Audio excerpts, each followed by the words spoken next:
nirudieni mimi, asema Bwana. Karibu mpendwa msikilizaji na mfuatiliaji wa St. Gaspar Media katika kipindi cha tafakari ya Injili ya siku. Leo Jumamosi, juma la kwanza, kipindi cha Kwaresma, mwaka A wa Kanisa. Masomo ya leo, somo la kwanza linatoka katika kitabu cha Kumbukumbu la Torati, sura ya 26, aya 16 hadi ya 19.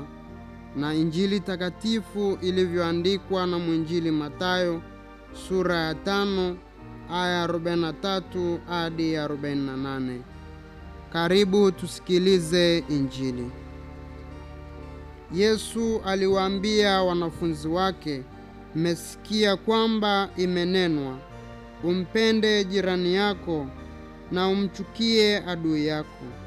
Lakini mimi nawaambia, wapendeni adui zenu, waombeeni wanaowaudhi, ili mpate kuwa wana wa Baba yenu aliye mbinguni. Maana yeye huangazia jua lake waovu na wema, huwanyeshea mvua wenye haki na wasio haki. Maana mkiwapenda wanaowapenda ninyi, mwapata thawabu gani? Hata watoza ushuru, je, nao hawafanyi yayo hayo? Tena mkiwaamkia ndugu zenu tu, mnatenda tendo gani la ziada?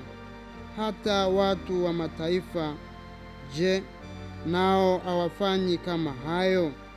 Basi ninyi mtakuwa wakamilifu kama Baba yenu wa mbinguni alivyo mkamilifu.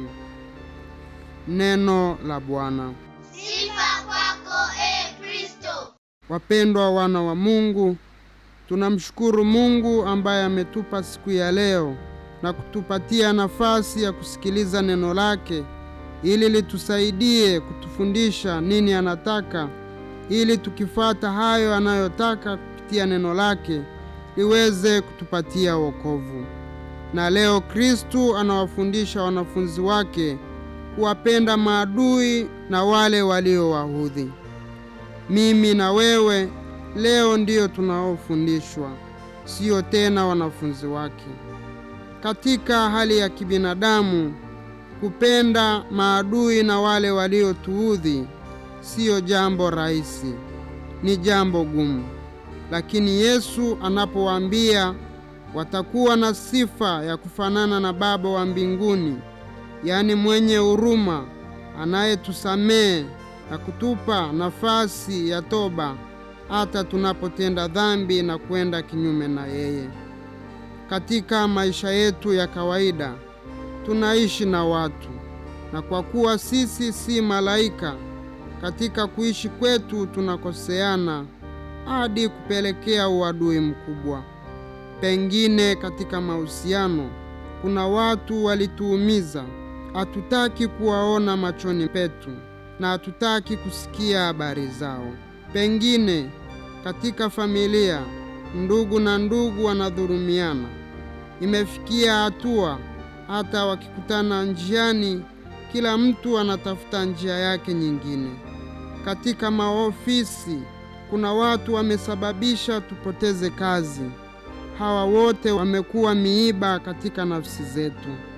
Kuna watu waliozima ndoto zetu, sasa tunateseka. Hao wote wamekuwa maadui wetu. Lakini leo Kristo anatupa fundisho gumu la kuwapenda hao. Je, tutawezaje kuwapenda hao waliotuumiza na kutuudhi? Ili tuweze kuwasamehe na kuwapenda hao, lazima tukumbuke kuwa hata sisi pia hatustahili, na sisi huwa tunaokosea wengine. Hivyo inabidi tusamehe kama Mungu anavyotufundisha katika sala ya Bwana, Mathayo sura ya 6 aya 12, anavyotufundisha kuwa tunapoomba msamaha inabidi pia na sisi tuwasamehe wale waliotukosea. Na katika Injili hiyo ya Mathayo sura ya 18 aya 21 hadi 22, Petro anamuuliza Yesu, ndugu yangu akinikosea nimsamehe mara ngapi? Kristo anamjibu 7 mara 70. Maana yake tusamehe bila kikomo. Hao wote waliotukosea, ili kuwapenda inabidi tuwasamehe bila kikomo. Tukitambua pia nasi si wakamilifu, inabidi tuwasamehe hao. Mwinjili Marko sura ya 11 hadi 25 inatuambia kuwa, nanyi kila msimamapo na kusali, sameheni mkiwa na neno juu ya mtu, ili Baba yenu aliye mbinguni awasamehe na ninyi makosa yenu. Tunapoomba Mungu atusamehe, pia tuwasamehe hao waliotuudhi na kututendea mabaya. Ndiyo itapelekea kuwapenda kama Yesu anavyotufundisha leo.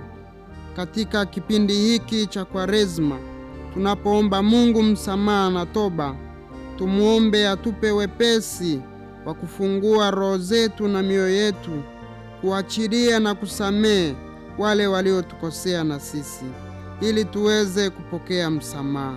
Mfano mzuri ni kutoka kwa Mtakatifu Stefano, shahidi wa kwanza. Yeye wale waliomtesa aliwaombea msamaha kwa Baba. Mfano mkamilifu ni Kristo mwenyewe. Wale waliompiga na kumtesa msalabani anawaombea kwa Baba. Hao wote wanaotuudhi na kututendea mabaya, tuwaombee kwa Mungu aweze kuwasaidia kubadilika. Mara nyingine tuushinde ubaya kwa wema. Tunapowatendea mabaya, kama tulivyosikia katika Injili, hatuna tofauti na wale ambao sio wafuasi wa Kristo, bali wale wanaotutendea ubaya tuwarudishie kwa wema, ili iwe tafakari kwao na iweze kuwabadilisha. Tumuombe Mungu atusaidie, ili fundisho Kristo alilotupatia kwa uwezo wetu wa kibinadamu ni gumu, lakini yeye anayeweza yote, hata yale ambayo tunaona ni magumu katika hali yetu ya kibinadamu, aweze kutusaidia. Nashukuru kwa kutafakari pamoja nami Injili ya leo. Niliyekuletea tafakari hii ni mimi Frateri Verus Patrick Nsekela wa shirika la wamisionari wa damu takatifu ya Yesu kutoka seminari kuu ya Mtakatifu Gaspar del Bufalo, Kola, Morogoro. Itukuzwe damu ya Kristo. Milele amina.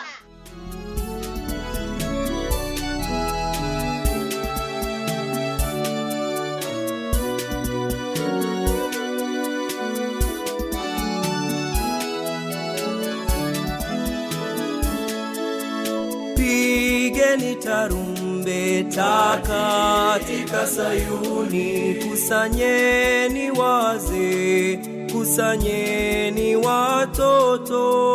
Nirudieni mimi asema